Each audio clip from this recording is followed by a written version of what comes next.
Looks like Tartuccio wasn't here for the Stag Lord. I don't know what he's up to, but I know what I'll do when I catch that snotty little saucebox. It's curious that he wasn't concerned about the bandits and their chief. Something's wrong here. Whatever he's up to, we should stop him. That gnome is a slippery snake. But spineless sneaks rarely work for themselves. They always need someone to take orders from. Ah, bite me, you greedy bastards. I don't care. I never wanted your crappy helmet. There's no point in being bitter, Amiri. The Baron will decide who will wear the Stag Lord's helm. He is our leader. It's up to him. Don't sulk, Amiri. I'm sure he will hear your wishes about the Stag Lord's helm. Amiri, why the devil should we argue over who will get the Stag Lord's helmet? We haven't even defeated him yet. That frog thing in the lake. What you call it? It's weird. Something green and slimy messing with so many people's heads. The Fae have their own ways of dealing with mortals. Take care not to get caught by such a frog yourself. Nixies are famous tricksters, and I've heard they drown any victims who resist their tricks. The Nixie's ridiculous appearance has always filled me with disgust and curiosity at the same time. I wonder what kind of zombies they'd make. Actually, that hodag wasn't so tough. It was fat like a beached whale. But compared to giants, it was just a pile of crap. I don't think we'll find many giants in these parts, but you know what? Trolls are their distant relatives. You could certainly practice killing them. I'd love to see a real giant, but fight one? I think I'll pass. By the way, you promised me 2 weeks ago that you'd tell me everything about your fight with the giants. Now don't think you'll get away with changing the subject like last time. Go on, start talking. Amiri? Amiri? Damn stubborn barbarians. I've heard the locals talking about some water rules. You're talking about river freedoms, Amiri. It's the unified set of unwritten laws that the people of the stolen lands live by. I've heard the locals talking about them too. The 6 river freedoms, the laws of the stolen lands. It's a curious example of self-imposed legislation. For example, sneaky burglary here is considered a much more serious felony than an honest robbery. A tough place makes for a tough people. You probably mean the river freedoms. They're the traditional laws of the river kingdoms. By the way, the first of them guarantees freedom of speech, though some rulers don't give a damn about it. Did you see that goblin prince's wolf? That was one impressive beast. The beast's hide would make a luxurious carpet. Too bad I have no place to put it, or I'd think very carefully on the matter. I wonder about its favorite food. Disobedient relatives, perhaps? I haven't the slightest idea how the goblins tamed them. Where did they get the sense to do it? One can only imagine it was some sort of divine intervention. Great beast, all right. A hero should write it, not some shatshank like Goblin King. Everyone keeps talking about monsters. Talk, talk, talk. Me? I can't wait for another fight. The more troubles fate deals us, the merrier you become. Such unrivaled harmony you share with these treacherous lands. I'm ready as well. Protecting the barony from all manner of threats is truly a noble calling. Huh. Barbarians. I didn't like that masked witch. Where are these defaced sisters, anyway? Why would fierce warriors crawl through dungeons on their say, instead of fighting and hunting? I've never heard of them before either. Perhaps they're some new religious order? It is indeed strange that the barbarians would obey them. She gave the feeling of something familiar to me. Grief and darkness. One thing is sure, they did not tell us all they know. I don't like this whole bloom season. What if that scoundrel we saw in the First World wants to grow another flower? I don't think that is likely to happen. Creating a second Everbloom flower would require far too much effort. I agree. I prefer an honest fight, and I dislike the unknown. Enemies who stab you in the back with the help of alien magic. It would be less amusing the second time. I don't care about his motives. Snot-nosed Tristian has betrayed us. I'll never forget it. Your anger is fully justified. A traitor can have no forgiveness. It's no surprise his vaunted principles were meaningless even to him. He's walked a difficult road. If fate brought you or me to such a place, who knows if we could do any better? Betrayed, schmatrayed. Our kind betrays each other 3 times before dinner. Damn it! It's like I never left the tribe. How far do I have to go before I'm not running into Kellids on every hill? The past is an enchanted place. Those who run from it run in circles. Those who would leave it behind flee into it as it chases them.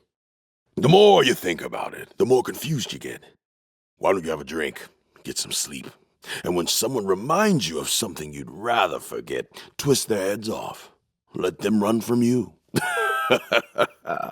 I tried to escape my past for a time, but I couldn't take a single step away. Until I realized no actual walking was necessary. A true warrior fights in the open. Irovetti attacks on the sly. This means he is afraid. Or he has more than 2 wrinkles on his brain. Right. He knows his troops won't hold up in a major battle. A true warrior is the one who always wins, whatever it takes. Yeah, they know how to feast at the Rushlight tournament. When's the next one? Too soon. Primitive entertainment for peasantry and savages. Whenever it is, I'm definitely coming with you. Knew all my life that trolls fear fire. One more thing that's changed. Don't worry on that account. We always can resort to acid.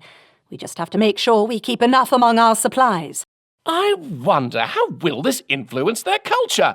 Will they begin cooking on open fires, or gather around the bonfire to sit and chat in the evening like we do? I've a scientist friend who'd be thrilled at such questions. Almost invincible. They know no pity, need no food, until there are enough enemy corpses around. Such warriors are priceless. The Gnarl Marches is no place for a little boy. Too many dangers. I wonder what's hidden in the heart of these swamps. Will we ever know? Keep your spirits up, Ekin. Soon we'll come to the unfortunate child's rescue. He'll be all right. You'll see. Children aren't nearly as helpless as some adults, and they often think much faster. I heard that somewhere in other lands there live kobolds with golden scales. Gold, blue, red, who cares? They're all the same, little gutless beasts. Golden kobolds? Could they be distant relatives of golden dragons? What do you think?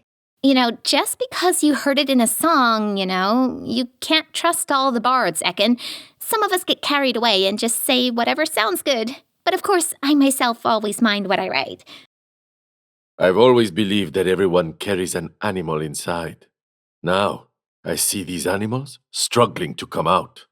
I hope you don't see it as a philosophical problem. Obviously, we're dealing with some evil magic here, and we'll have to remember that when we confront it.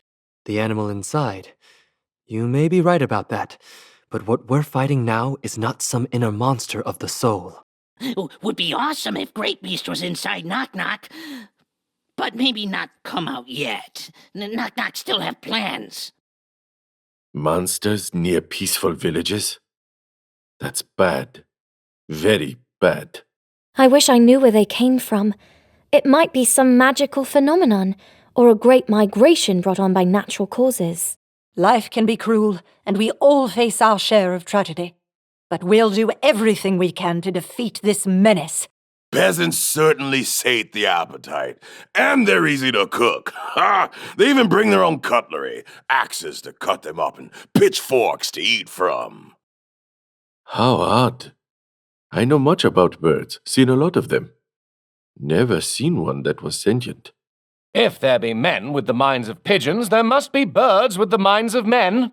Magic can do many things, but this raven seems unusual even for a magical creature. Is it sentient to insult the local ruler? One might instead say foolhardy. Faraway lands, dangerous places, ancient mysteries, each has its own voice. Some hear that call and seek after it, while others are deaf to it. Of those who go, many perish. But others will follow. After all, we came here too, and we most certainly will not perish. Foolishness. A righteous cause is worth dying for. A thirst for adventures is not. And then there's those who are most tempted by the sounds of clinking glasses and moaning whores at the roadside inn. Speaking of which, when are we heading back to the capital? My heart says Tristian is not gone forever. What will we learn about him when we meet again? What's the difference? Nothing will change what he's done. My attitude toward him is not changed. He is but a prisoner of this sick world, just like us all. What are you talking about, Ekin? Are you thinking he might have something to do with our other trouble? There is much cruelty in the world, but still people start wars with each other. Haven't they suffered enough? Don't look for sense in people's behavior. There is none.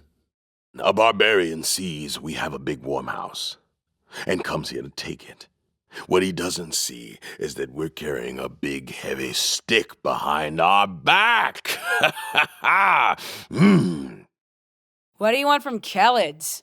I'm telling you, if you crack open skulls of the whole tribe and scrape out what's inside, it won't be enough to fill even one normal head. Iroveti is a major threat. We need to move fast. The people are worried. This is precisely why plebeians shouldn't know how to read. Propaganda leaflets wouldn't confuse people if there weren't anyone to read them. The quiet one is right. The longer we sit pretty, the more violent the riots get. How do we respond to such an unusual threat? We can't appoint a general and send troops. They'd have no one to fight. Yes, more enemies. Knock-knock stabs. Knock-knock kills. A monster does not think. It kills because it doesn't know any better. There is no sense in hating it. I know this. It doesn't help. Thinking, knowing, what's the damn difference? You look at someone's mug and your blood starts to boil, crack his skull, and keep on walking. You've got to enjoy life, you know. Oh, I don't know. Do they really not think at all? Trolls even have some sort of religion. I think every living creature chooses how to live and how to behave. You cannot stop hating the monsters. The same way you cannot stop loving your family. Both feelings torment you, both bind your spirit, but still you are not ready to give them up. Do not be set aback by how quietly I keep to my thoughts. Come to me and I will discuss with you the frailty of life, the whisper of the night, the great God. Quietly keep your thoughts? You mean how you act like a coffin stuffer? No thanks. Certainly I'll talk to you. I don't think we'll influence each other's opinion, but that doesn't mean we shouldn't try, right? There's something funny about your incessant gloominess. I'll be happy to take you up on your offer. After all, I need to understand you well, so I can depict you accurately in my book. The deserted temple was peaceful, serene. The followers of Grotus do not build their own shrines, but gather to worship on the ruins of the other gods. What an amazing tradition! But I imagine that makes Grotus unpopular among the followers of other gods.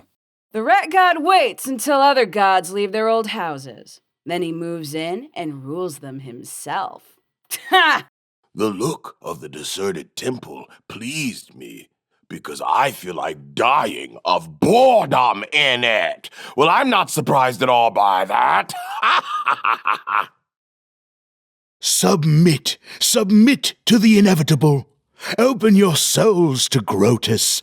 Renounce the illusion of hope and embrace the despair my faith promises. When I still served Shellin, my codex prohibited me from attacking first. Fortunately, I serve Shellin no longer.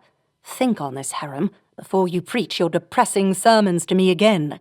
You seem happy that everything and everyone must die. You disgust my soul. Wherever there is life, there is hope. So long as we yet live, we must hope for the best and never give up, for ourselves and for those we hold dear. Trolls stopped fearing fire. It takes courage to change one's essence, even with the aid of magic. Perhaps in time they could change yet more. They might even learn to coexist in peace with the other races. I prefer to cut off their heads first and think about the rest later. People don't change. Animals don't either. Chaos, insanity, blood. The will of the gods comes to pass in strange ways. Sounds like you're unhappy about it. The teaching of Grotus is all slow and quiet decay, whereas what we have here is bloody pandemonium. The gods will or not, we defended the city and put an end to this bloom. The gods are cruel, but who wouldn't be possessing such power? If we may, I would like to return once more to that forsaken fortress, to walk below its arches, to feel the tranquility of its halls and arcades, to listen to the silence. Do as you wish, but you can do it without me. Dirt, ruins, ugh! I find your notions of tranquility and silence rather strange. For me, I'm content with the calmness of my tent. It might do you good. Such places seem to lift the gloom from your brow. Cyclopes. Oh, great empire, great power, so many lives, now all gone, and all that remains are tombs and graves. Oh, I see the hand of Grotus in this. They must have been weaklings, so they all died out. If you want to survive, you must fight, no matter what. But here we are, long after they're gone. Life and the struggle for good. This will always return and prevail in the end. They grew callous, overwhelmed by their darkest passions, and died. Thus is the fate of all who sink into insanity and evil. What's so great about some dead meat? Goblins are great. You can kill us all you want. We will sneak, hide, and survive. A whole world free of wilting and sorrow. A world untouched by Grotus. What we have seen is truly impressive. Oh, he's impressed. As if you'd found an eyewitness to the greatest event in the history of your people, and all you managed to get out of him was some disjointed gibberish. Hope you found food for thought, and not another field to sow your dark ideas. An amazing place, and equally amazing inhabitants. Well, now I know where I'll set off to once I've grown hopelessly bored of everything here. Sarenrae's loyal servant was captured, and the goddess left him to the mercy of fate.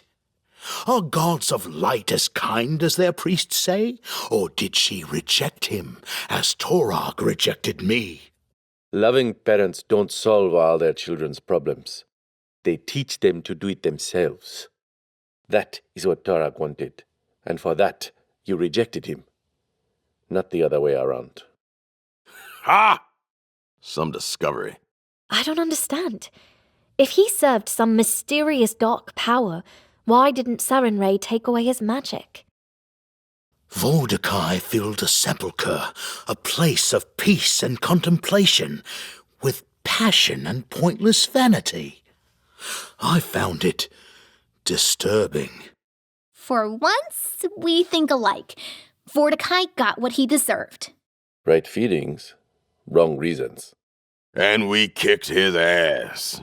Damn, we're good. Rulers make war, fight for their lands and subjects, only to realize much later that their hands can grasp nothing but ashes. I agree with you, Harem. War is pointless. Although I don't come to such pessimistic conclusions as you do. Ha! Because if you don't fight, you become the ashes. Harem, you're a true poet.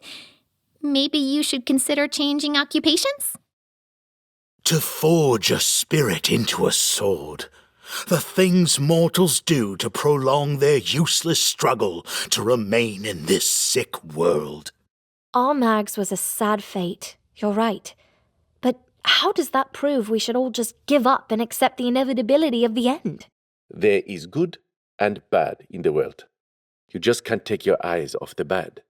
I don't think Armagh fully understood what fate Gorham had prepared for him. I don't think he just wanted to stay. I think he wanted to keep killing until the end of everything. It is amazing what the Stag Lord has achieved with such crude methods. Imagine what we might do with lawful power in our hands. This fog, it's here for a reason. I've seen much subterfuge, hearing cases at Kyonen's courts. I don't know how these dimwit bandits managed to do it, but they use the fog to hide their trails. Maybe the fog has nothing to do with the bandits and has a completely different origin. No matter where it came from, we won't be able to leave these lands until it clears away. Ha! I doubt they could afford to hire a wizard capable of such magic. Worms fighting over a decaying corpse. Pointless. The bandits prey on the weak and flee from the strong. We'll kill them in no time. Power is lawful when it obeys the laws. Evil when it twists them to fill the treasury with gold. I hope he realizes what amazing new paths are open to him now. That's right. All roads are open to us now. For some, power is a way to line one's pockets. For others, a grave responsibility. I wouldn't want to see what you might do with such power. An empire of kobolds and trolls unafraid of fire. They would make fine allies. Some allies turn your back and get half of your ass bitten off. Then they make allies with stinky mites to avoid war. Peg them to the ground and be done with it. It would mean an alliance with evil. Hearing you speak the words, it becomes all the clearer. We could lock all the ill in one place, and the problem would soon solve itself. Even such measures might not help. We've no certainty how the disease spreads, from one person to another, or in some other way. I must admit that limiting the movements of those who are sick would indeed slow the disease's spread, but it doesn't follow that we should leave them without help. That's easy for you to say. Nothing sick will happen to your stinky dead face. But what if one of us gets sick?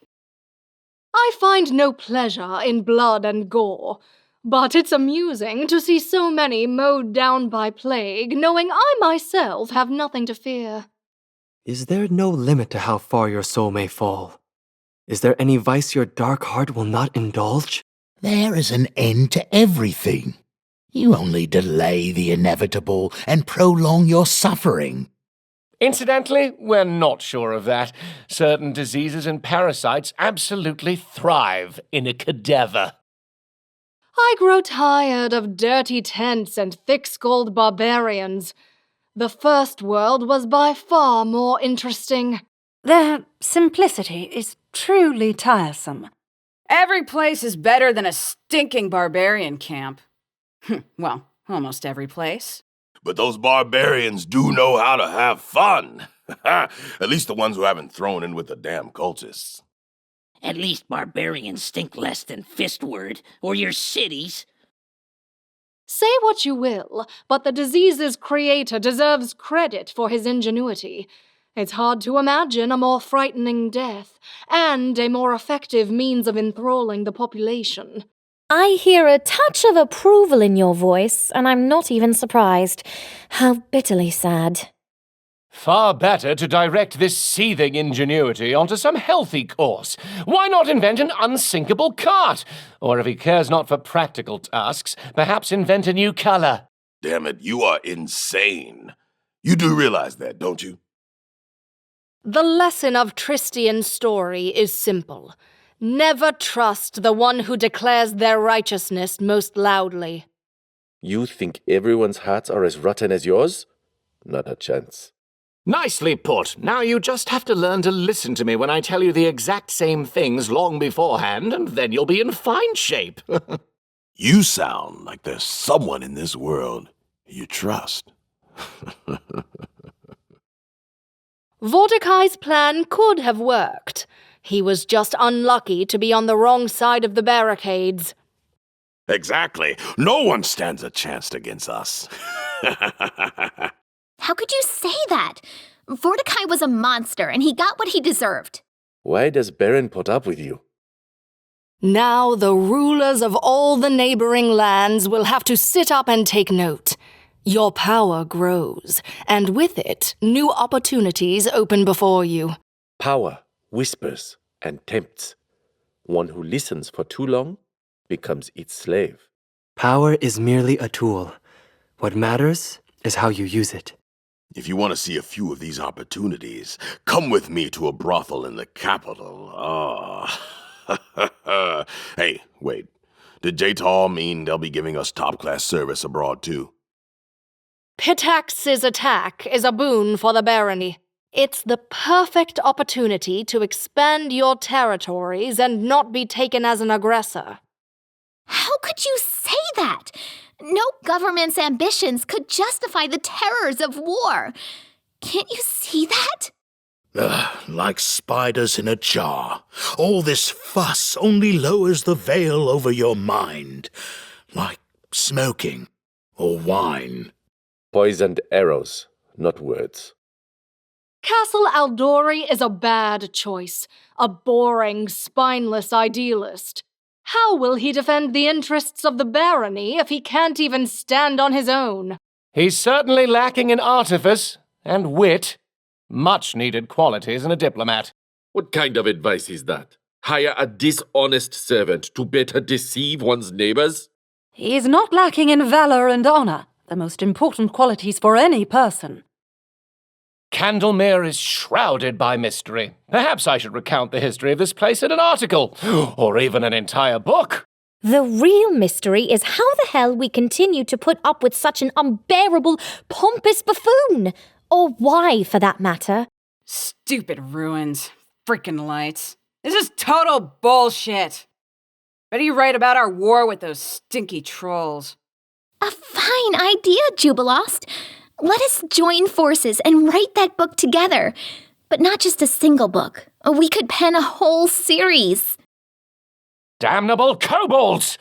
What a pleasure it would be to settle the score with Tartuk, that foul, scaly bastard. This Tartuk is rumoured to be different from his kin. And I mean not only the colour of his scales. Your hatred for kobolds is like mine for trolls. It's understandable. Don't let personal quarrels cloud your judgment, Jubilost.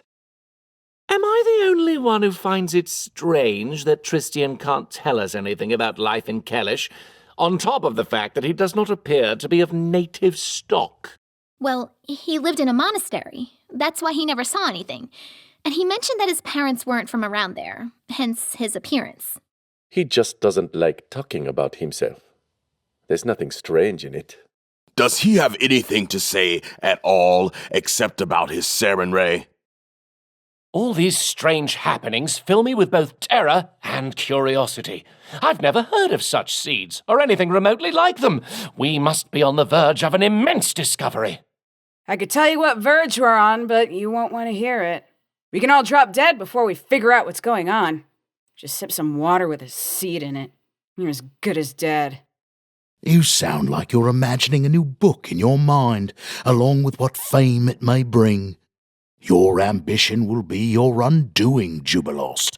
You might save hundreds of lives if you use your knowledge and experience to find a cure for this pestilence. I suppose I'll head to Numeria when I grow tired of these lands. There are enough mysteries there to captivate my inquisitive mind. Oh, you should most certainly go. I can almost picture the Technic League maniacs clapping you in chains and making you their guinea pig. Though something tells me that you couldn't survive it for long. I imagine the local barbarians wouldn't fully appreciate your signature condescension. I'd love to watch as you flee the barbarians, the Technic League's thugs, and the little furry animals. Finally, we set our efforts to something useful. Rather than crawling around swamps and battling bone-headed bandits, we turn to exploring ancient places where the undiscovered tombs of ancient Cyclops may be found. Oh, sure. Putting an end to the Stag Lord's oppressive rule, protecting the innocents from monsters, fighting off deadly diseases, that's all completely pointless. But helping Juby find materials for his next pot boiler, now we're on to something? It saddens me that these tombs may be the only remaining trace of an entire lost civilization. Well, I might see something new here. I'm fairly certain that the old man who helped us to destroy the flower knew something of the gnomes' migration from the First World. I still can't believe he refused to give me any answers. We visited another world, learned an unbelievable secret, won an unprecedented victory, and brought peace to our lands. Yet still, all you care about is gnomes. Gnomes, gnomes, gnomes! You've seen people torn apart by monsters from the inside out, and your reaction is to wallow in self-pity? Searching for knowledge is as vain and futile as accumulating worldly goods. I can't believe that none of you see how unnatural Tristian's behavior is. No one is a saint. He's obviously holding something back. Why? You can't believe that everyone else isn't as self-centered as you? Like Harem is anywhere close to normal. We're quite a circus. Clowns, freaks, and magicians. I doubt the snot-nose could hide anything from me. Well, didn't I tell you that no one's so saintly? Tristian was definitely hiding something. Ring any bells? Ah, but you never listen as usual. If we listened to everything you said, our heads would burst. And how many of your predictions and premonitions in the same period were false? Don't pout. You were right. You were. I never thought that snot-nose could pull such a trick. I don't drink your wordy vomits, no! Too much of those. And still, how do great empires decay? How does their fall begin? This is a mystery worthy of a great mind. The Cyclops were destroyed by cruelty and debauchery. In the north, every fool knows the answer. The end is near when a great chief who has conquered all the neighboring tribes starts to eat more than hunt and sleep more than fight. That's simple.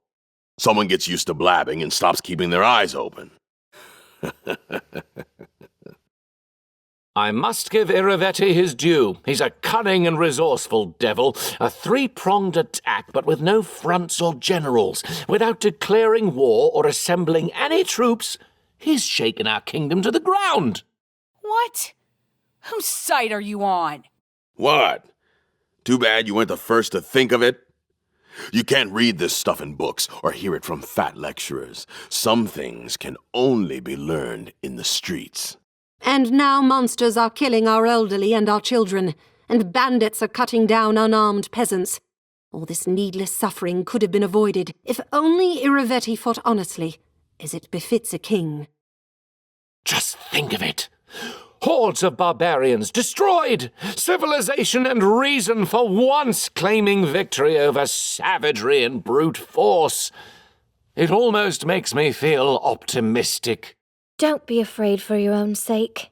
Pure bile runs in your veins instead of blood.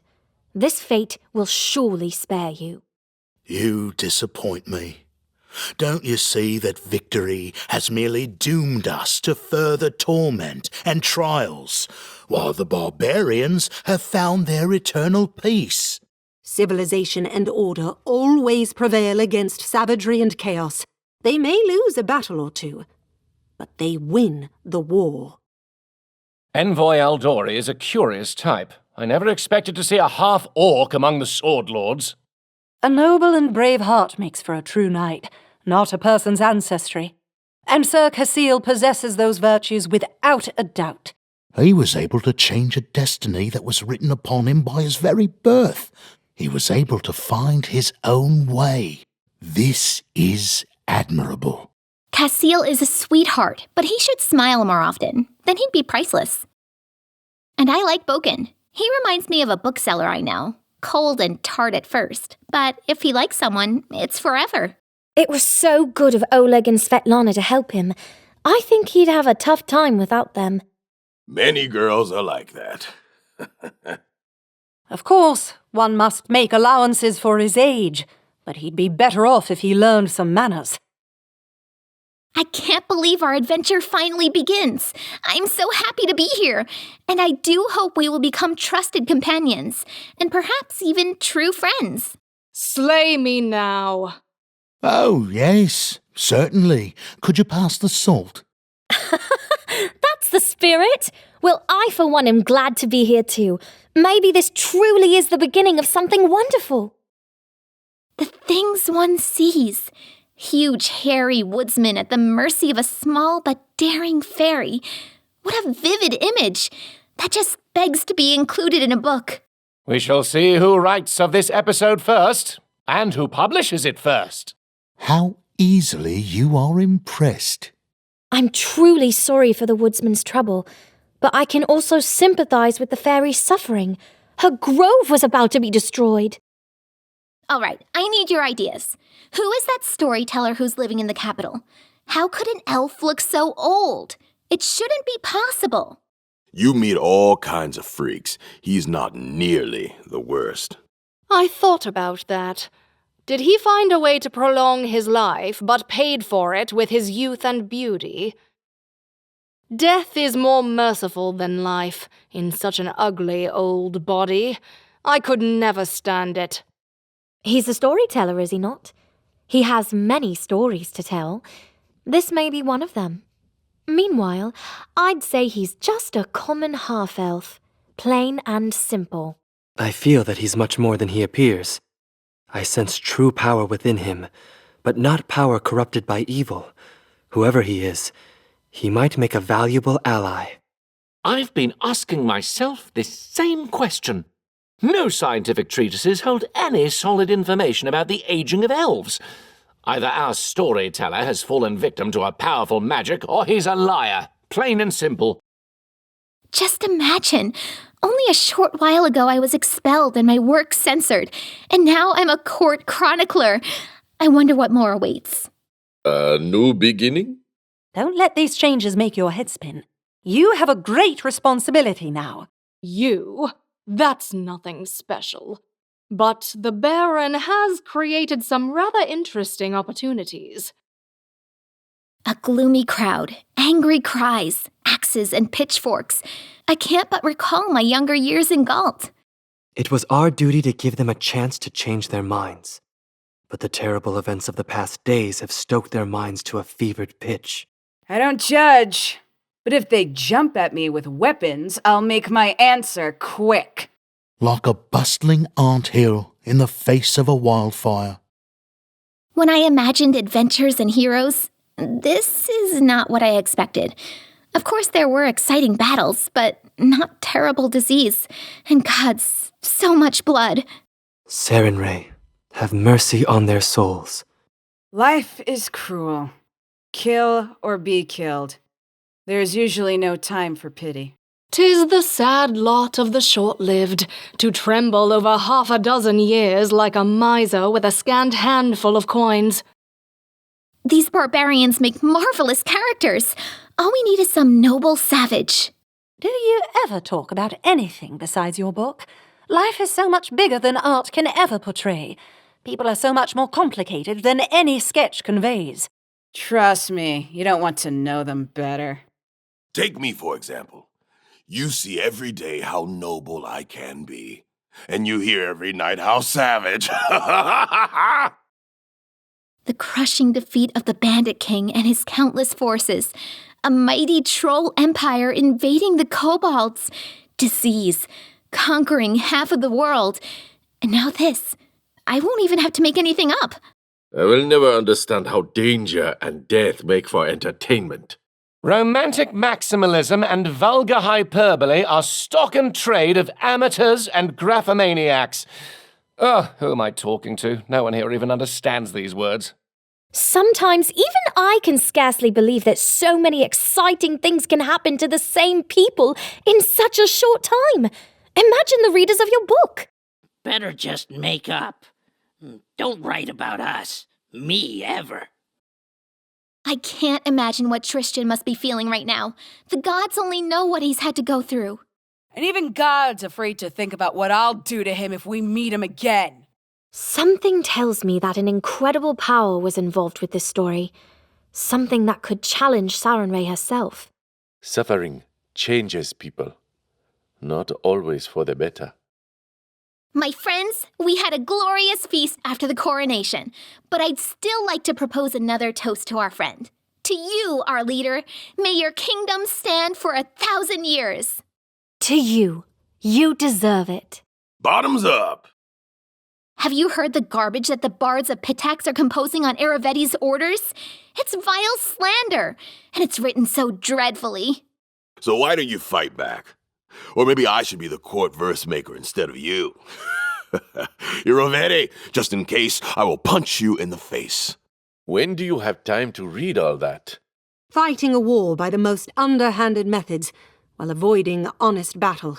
That's exactly his style. Let them write. Write it all. Then we steal all their papers. And then we get their think thoughts. Great plan, right? I should have guessed that this unbearable minion, Trebrescent, would be chief among Aravetti's bards. I remember being sickened by his verses even back at the academy. Another useful idiot who chose the wrong ruler. For the life of me, I can't understand it. Was he really that crazy about Aravetti? Or was he so used to licking his boots that he couldn't straighten up even before his death?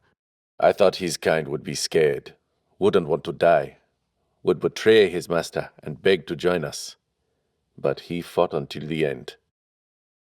This Lander Lebeda, he's a shady fellow. I wouldn't risk setting out on a crusade with him. You're just realizing that now! I don't know what's more amazing, the fact that you see this about him right away, or the fact I can still be surprised by people's naivety. When an animal flees its own pack, it's being chased away. When a man sets out on his own, he's running only from himself. Ha! His vile intent was written in red upon his forehead. I've seen enough adventurers in the courts of Kyonin. But I suppose this only makes it easier to use him for our benefit.